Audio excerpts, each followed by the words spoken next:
is not coming off fast enough, then listen up. Ladies, if the scale isn't budging, I'm going to share with you 3 things that you need to know to stay on track and not let that scale derail your progress. And hey, if you want to accelerate your fat loss even more, I've put together a fat loss checklist. So just drop checklist in a comment down below and I'll get that sent right over to you. And hey, if we haven't met before, I'm Becky Fox, a fitness and nutrition coach that's helped thousands of women over the last 19 years lose weight sustainably so they keep it off for good. All right, let's dive into these hard truths about weight loss so that you can make sure that scale doesn't derail your progress and you can hit that goal, that 20, that 30, that 40 pounds that you're looking to drop. All right, let's dive in. Number 1. The first thing is having realistic expectations. Okay, I get it. Everything we see out there, the magazines, these ads, it's like lose 10 pounds in 3 days or lose like 30 pounds in 30 days. And it sounds exciting. And maybe you've even followed some extreme programs in the past where you did initially lose weight quickly. But there's a few things going on here that I think it's really important that you understand what's happening so that as your weight loss slows down or as you start a different program or a new program, you know why it's maybe not moving as quickly as it should. So a couple things. When we're losing weight that fast, right, 10 pounds in 3 days, you're not losing all fat. Okay, so yes, sometimes we can get a quick result. If you do something like cut out carbs completely, guess what? You're going to lose a lot of weight real fast because we're losing glycogen stores in the body. We're losing water that we hold on to when we have glycogen in the body. So you might see a huge drop, like 5 pounds on the scale, but you're only going to be able to do that one time. And people go, oh, when I bring carbs back in, I gain all the weight back. You're not gaining a bunch of fat just because you had carbs. You're gaining all the glycogen and the water back. So we have to keep in mind sometimes when we're doing things that are extreme or that are quick, it's not always fat. And this is why women struggle to keep those results or they find that the weight comes back on quicker. Okay, so a lot of times it's water weight. The second thing that can cause faster weight loss is losing muscle.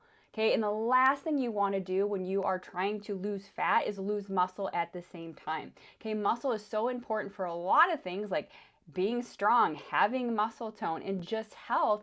But the other thing that happens is, you know what? Muscle requires a lot of energy to maintain. So we can actually burn more calories at rest the more muscle that we have. So if we start burning off muscle, it will impact your metabolism. This is why a lot of women over time that have done a lot of extreme diets tend to feel like their metabolism slowed down because it has, not because you got older, but because we kind of beat up our metabolism doing these extreme diets where we lost muscle over the course of that diet. The last thing you want to be doing is losing muscle. So cool, it might be great that the scale moves faster, but if it's just water and muscle and maybe a little bit of fat, right, that's not the results that you're looking for. Most of you, if you're honest with yourself, you're not just looking for a number on the scale, you're actually looking to lose fat. And if you're just losing water and muscle, that's not going to help you in the long run. So this is why a lot of women, right, when you do extreme stuff, it's exciting, but hey, how long are you going to stick to that, right? If it's really extreme, if you can't see yourself giving up carbs for the rest of your life, which I wouldn't recommend anyways, because it's not great for our thyroid, it's not great for our hormones, you know, what's going to happen as soon as you start eating those carbs again or eating like you were before, that weight's going to come rushing back on. So even though extreme can sound exciting and those weight loss results can look fast, it's misleading. Okay, it's not actual fat loss and it's not really any quicker than doing it in a more sustainable way. So have realistic expectations about what to expect. Understand that quick results sometimes isn't exactly what you want. It's not fat loss, it's muscle and it's water, and that's not going to help you in the long run. Okay, so what does sustainable weight loss actually look like? So we want to have realistic expectations. And I know this is not going to sound exciting, and some people are going to be like, I don't even like that. That's not enough for me. But it has to be enough if we want to get it off and keep it off. So typically, if you're losing weight at a reasonable pace, which means you're not doing extreme things you can't stick to, you can still enjoy your life. Maybe go out to dinner once in a while, you know, have a couple of cookies here and there, have a glass of wine. If you skip a workout, no big deal. It's going to look like typically somewhere between about 0.5 to maybe 1.5 pounds per person. So the more consistent you are, you'll hit more of that 1.5. If you're maybe a little bit less consistent, 0.5. And I know you're like, oh, 0.5 a week, right? Like we're expecting maybe 2, 3, 4 pounds a week, but that's just not realistic. To do it in a sustainable way that you can actually stick to. And like I said, because eventually it's going to slow down because there's only so much water weight we can lose. And if we're losing a lot of muscle, that's going to be an issue down the road. So if we have realistic expectations about what to expect, that it's not always going to be a pound or 2 pounds or 3 pounds even necessarily every single week, then you can be proud of a half a pound. I can't tell you how many times I've heard people say, I've only lost a pound. That's amazing. That's actually very reasonable. That's actually pretty normal. And what's actually a good weight loss for something that you can continue to do. Okay, so having those realistic expectations can be really, really helpful. Okay, also, so that's the first thing. Have realistic expectations. Know what sustainable weight loss actually looks like, and quit looking for that quick fix that you're not going to actually stick to in the long run, and that can actually be detrimental to your hormones and your metabolism in the long run. All right, the second thing is every time you weigh, we've got to look at it as a data point. A place where I see a lot of women get stuck is that they weigh every day or they weigh every week, which is fine, but we can't get upset just because the scale goes up a pound. It's normal to have fluctuations in our weight that have nothing to do with fat. It could be you need to go to the bathroom. It could be you went out and had a salty meal last night and you're holding more water that's going to be gone in a few days. Maybe you had a really great workout and your muscles are inflamed from that workout. Okay, maybe over time you're gaining muscle, so you're losing fat, but you're gaining muscle, and that's not reflecting on the scale.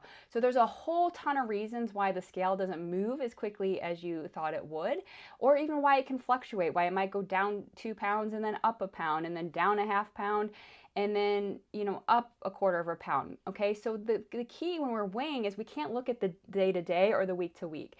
We have to look at it as a trend over time. Okay, so we have to wait a couple weeks, and when you actually look at the data points on, usually when you're logging an app or something, it'll show you a little chart, right? It'll show you a little graph. And so what you want to be looking at is not each little one. You want to look at the line that goes through. So you started here, but maybe it looked like this weird zigzag roller coaster kind of thing. But when you draw the line through it, it's going down.